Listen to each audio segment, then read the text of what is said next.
What's up, guys? Phoenix here. Winged Raiders Street release date was yesterday, and with it, we have a whole new, considerable factor of competitive options available to us. We finally got a Force Strix import, we finally got a Tribute Lanius import, and we also got a couple other reprints that all just factor into, molding the metagame and molding the format forward in terms of whether you're a casual or a competitive player. Now, arguably the most relevant out of the release of this Winged Raiders pack is the introduction of the Super Quantum cards. Now, I don't think that the deck itself, I haven't read the rest of the Super Quantum cards, although I know the deck is very aggressive at putting out some Xyz monster that's basically a towers, but the main point of relevance that I believe the Super Quantums have for the format in general is going to be in the new Super Quantum Monarch deck. Now, we're basically, even though there's a deck list on screen, I'm not really going to be doing a deck profile. This is more of a discussion video on just kind of what these cards do for this deck for those of you that aren't aware, and just what we could probably see from the Monarch deck in the future, because the Super Quantum cards unironically just fix a lot of the inconsistencies that the Monarch deck has. The Power Rangers are coming in, and they're just saving the day, literally, for this Monarch deck, because the Monarch deck of the past couple of weeks since the deck was released, in fact, I think the deck's only been out for a week. Did it come out a week before YCS Atlanta or the weekend of YCS Atlanta? I don't know. Irrelevant. But, regardless, the Monarch deck had this problem where, it was just very prone to bricking. The deck is literally named Brick City. People are calling it that, because the deck overall had between a 25 to 35% ratio of just games that you could not play because you either didn't draw a starter card, you didn't draw Monarch, any of these factors, and that's a very, very big margin of games that you literally sit down and are not going to be potentially able to win. Even 25% is very large, because if you consider what it takes for you to top a YCS level event, 11 rounds of Swiss, you have to have above an 80% win ratio in order to go X2. Going X2 and even just barely being able to scrape your way into top cut at a YCS out of 11 rounds of Swiss is literally 81% win-loss ratio. And if you're already playing a deck that inherently says 25% of the time around that based off your ratios and things you're doing with the deck, whether you're going first or second, stuff like that, there's all of these other factors. But if you consider the fact that just generally 25% of the time you're not going to be playing the game, and that's on the low end of the spectrum, in theory, this deck should never be able to top a YCS. If this game was strictly oriented by numbers and there was no human factor, and it was always the numbers that dictated what results were, then absolutely this deck should never, be topping events. However, with the addition of the Super Quantum cards, we actually fix a lot of issues. There's a lot of, gaps and boundaries that get just patched up and crossed with this deck, and it makes everything just a much more cohesive strategy, and actually just allows the deck to be more consistent. And when this deck gets its engine moving and is consistently doing plays, it is arguably it's a very, very powerful engine. You could arguably say it's one of the most powerful engines in the game, just in terms of raw power of what the deck is able to actually do and how hard it is to stop. Literally, the game plan when this deck starts moving is not even really to stop them, because if you're trying to play that game, this card has so much good card quality in terms of what this deck can do to just get simple pluses, just raw pluses. The card quality is actually very good, but the game plan once this deck starts rolling, if you're playing against it, is actually more often than not just try and kill it quickly before they get before they can amass more advantage over you. But anyway, the new additions to the deck are Super Quantum Mecha Pilot Red Layer and Super Quantum Mecha Pilot Blue Layer. These are the only two Mecha Pilots that you play, and they both fill a very specific niche purpose. Now, Blue Layer just happens to be a level 3 Psychic, which thus synergizes its way very well with E-Telly, thus giving you more starter cards. That's the first problem that this fixes, is that beforehand your only starter cards were literally Idea and Eidos to a lesser extent, but then you had 1-for-1 and Rhoda. So obviously you want to see Idea, because that's the best starter card, because it gets your engine recycling, it gets your engine moving. Eidos was acceptable, but you had to combine it with either Stormforth or Dominion. It became a 2-card combo that still required you to have a Monarch, so it became 3 card starter. Whereas with Idea, you can literally just have the Monarch and you get everything set up. It was easy. But the addition of the Mecha Pilots actually filled just, an extra niche because of Blue Layer being able to summon itself off E-Tele.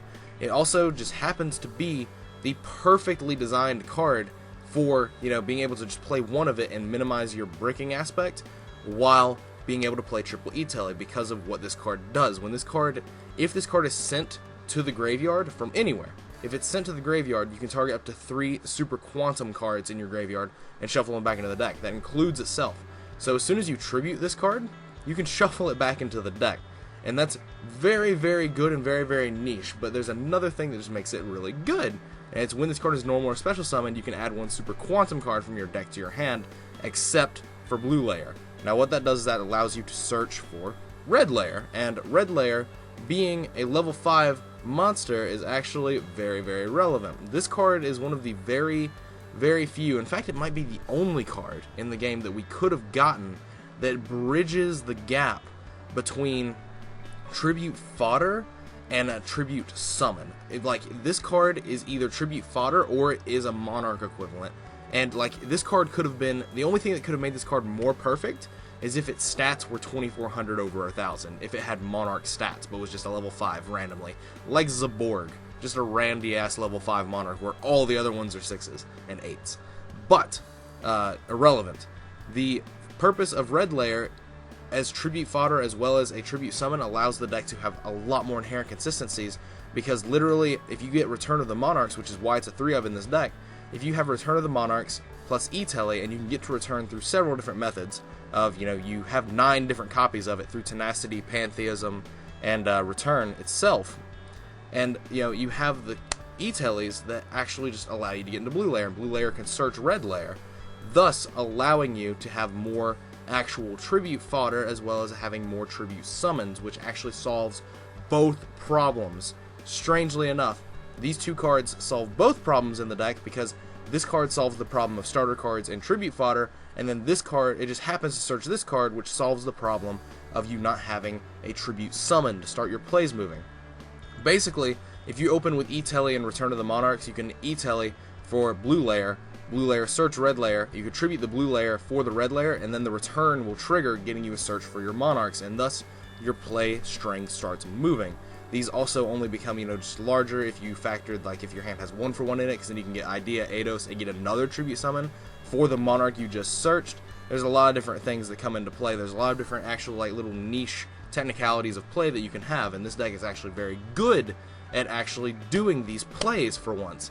This deck is actually very good and very consistent. I could easily say this deck probably could be the best pick for people that are going to YCS Prague this weekend. This deck could easily be the very best. I wouldn't say it's the best deck, but it is the best pick, in my opinion. Because the Erebus, Monarch just eats Cosmos alive. This deck has a very good Cosmo matchup. But I haven't even gotten into what Red Layer does. How does it bridge the gap between Tribute Fodder and Tribute Summon, you might ask. You might think that it's because of the Blue Layer being able to search it, but no, that's actually not the case. The thing that makes this card unique is that it's also a Cyber Dragon, but it doesn't have to have your opponent controlling monsters. It's if you control no monsters, you can special summon this card from your hand, and then you can you have all these other effects that are basically irrelevant, because the only thing that's going to be in your grave is going to be Blue Layer, but Blue Layer is going to be shuffling itself back, so E-Teles are always live. But its other effects are when this card is normal or special summoned, you can target 1 Super Quantum card in your graveyard and add it to your hand. Irrelevant for this deck, like I just said, because Blue Layer is always going to be shuffling itself back into the deck. And then if this card is sent to the graveyard, you can target 1 Super Quantum monster in your graveyard except Red Layer. Special summon it, but it cannot, its effects can't be activated. Still, like I said, irrelevant. Those two effects are irrelevant, because Blue Layer is the only other Super Quantum card you play, and it's going to be shuffling itself back literally every time, because E-Tele is an amazing ass card. But then Blue Layer itself can just start shuffling these back as well as soon as one is engraved. It just makes this cycle infinite. You literally never run out of steam with your E-Tele play into these cards. And that's actually just really, really good. It's really niche. It probably never comes up more than once in a game that you actually are going to be doing this, blue into red and summon and then get return search, because by that time you should have your Monarchs set up. But even if it does come up, it is an option, because by the time you get the second Blue Layer out and you tribute it a second time, you're shuffling your red layers back into the deck if that's something that you want to actually do. But yeah, red layer being a Cyber Dragon solves the problem of, you guessed it, what am I going to say? Tribute fodder.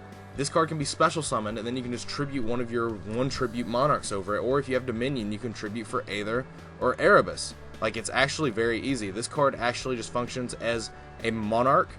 This card is the pure essence of a starter card for this deck, because you either special summon it and tribute it for one of these guys, or you're getting blue layer off E-Tele, and then you're tributing this and having Monarch to get into your Monarchs. It's actually very, very good and very niche. This deck list is nothing really in general. This is just a very bog standard basic deck list that I put together just so I could play it on stream, basically, because people wanted me to play like some sort of Super Quantum deck, and I figured Super Quantum Monarchs was the best one. So I mean, if you're interested in like the deck list that I'm playing, this is definitely it. The side deck is just kind of like random choices that I'm considering putting in the main, but then like Fog Kings, obviously that's like side deck, that's basically a standard side deck for Monarchs, so that's why it's in there. But regardless, like, I have a lot of actual like faith in this deck because it increases your consistency in numbers so much. Like, you have Karaz to pop cards. Like, Karaz is incredibly important in this build because Karaz lets you pop your extra Return of the Monarchs, get searches. You basically just have to be very, very careful on how you structure your chain links if you summon Aether, because you have to make Return of the Monarchs a higher chain link. You have to make Aether chain link 1 and Return of the Monarchs chain link 2. That way, the Karaz is summoned off Aether as chain link 1, there's no more resolving chains, and then Karaz can activate popping cards and drawing them.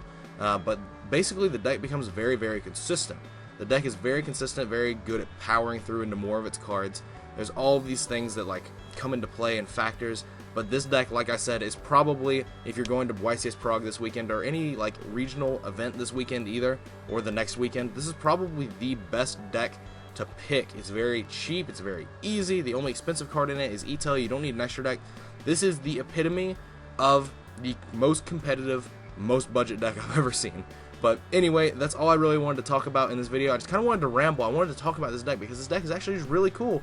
Like, these cards give such a different dynamic to the deck that it is the same yet different and solves every problem. Like, both of these cards literally solve both parts of the problem, and then this card just solves, you know, even more because it allows Return to be good. It allows you a searchable way to get more Monarchs. You basically have, in all essence, you basically have like between like 11 and 14 both Monarchs and starter cards without even factoring in your draw spells and anything like that. And that's something the deck didn't have in the past. You had like 5 starter cards without factoring the draw cards, and then you had like 7 to 9 Monarchs, like depending on what your build was. Now you have so many of them, and that's actually just really good. But let me know what you guys think about this type of video in the comments down below.